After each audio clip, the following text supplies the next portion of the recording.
coal based electrolytic method. It is used to make alkanes.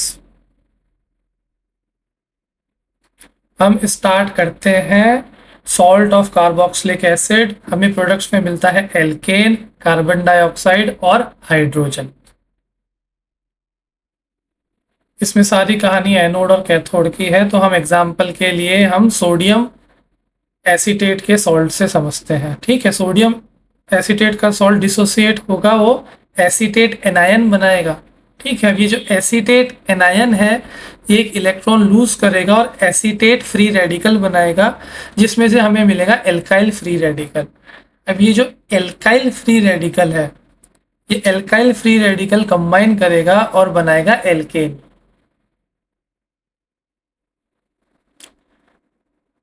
तो anode पे जो कहानी हुई वो ऐसा है कि carboxylate ion carboxylate free radical बनाता है, उस कार्बोक्सिलेट फ्री रेडिकल से एल्काइल फ्री रेडिकल मिलता है जो कि कंबाइन करके एल्केन बनाता है। कैथोड की कहानी ऐसे है, कैथोड में रिडक्शन होता है तो वहाँ पे हाइड्रोजन रेडिकल मिलता है और वो हाइड्रोजन रेडिकल कंबाइन करके हाइड्रोजन गैस को इवॉल्व करता है। ये तो हो गई कहानी ऊपर ऊपर से। विजुअलाइज कैसे करें इस रिएक्शन को, ये इंपॉर्टेंट पार्ट है। तो हम स्टार्ट करते हैं कार्बोक्सिलेट आयन से। अब ये कार्बोक्सिलेट आयन एनोड पे पहुंचता है, एनोड पे जाके इसका ऑक्सीडेशन होता है, इलेक्ट्रॉन को ये लूज करता है, आयन से बनता है फ्री रेडिकल। येलो डॉट देखिए, फ्री रेडिकल, इसको हम कहते हैं कार्बोक्सिलेट रेडिकल। अब ये कार्बोक्सिलेट रेडिकल के अंदर इंटरनल मैजिक होता है, इंटरनल रीअरेंजमेंट होता है, इसकी वजह से कार्बन डाइऑक्साइड भी मिलती है और एल्काइल फ्री रेडिकल भी मिलता है। देखिए ये वाला बॉन्ड आर और सी के बीच में यहाँ पे टूटेगा, एक इलेक्ट्रॉन आर ले लेगा, एक इलेक्ट्रॉन कार्बन ले लेगा। अब ये कार्बन का जो इलेक्ट्रॉन है और ऑक्सीजन ऑलरेडी फ्री रेडिकल है, ये दो इलेक्ट्रॉन मिलकर एक नया बॉन्ड बना लेंगे। तो अब ये CO2 बन गया मॉलिक्यूल और CO2 गैस बन के हवा में उड़ जाएगा, पर हमारे पास क्या बचेगा, एल्काइल रेडिकल R डॉट। अब अगर 2 मोल होता तो हमारे पास 2 R डॉट मिलते, तो 2 R डॉट अगर कंबाइन होंगे तो क्या बनेगा, RR। RR क्या होता है, एक एल्केन जिसमें even number of carbon atoms हो।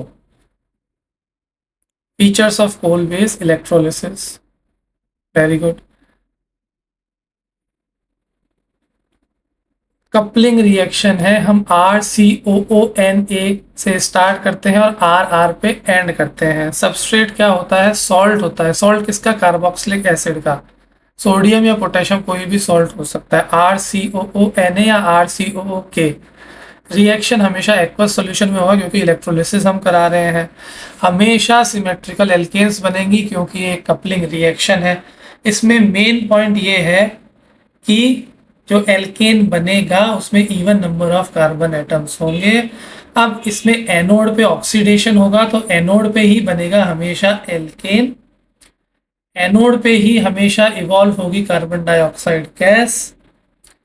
कैथोड पे जहाँ पे हाइड्रोजन रेडिकल्स कंबाइन होकर हाइड्रोजन गैस बना रहे थे तो हमेशा हाइड्रोजन इवॉल्व होती है कैथोड पे। और सॉल्यूशन जो बाद में बचेगा उसमें KOH या NaOH होगा तो वो बेसिक होगा।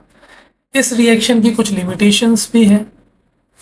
फर्स्ट लिमिटेशन तो ये है कि इससे मीथेन नहीं बन सकता क्योंकि मीथेन में इवन नंबर ऑफ कार्बन तो है ही नहीं, एक ही कार्बन एटम है। और इससे अनसिमेट्रिकल एल्केन्स हम नहीं बना सकते।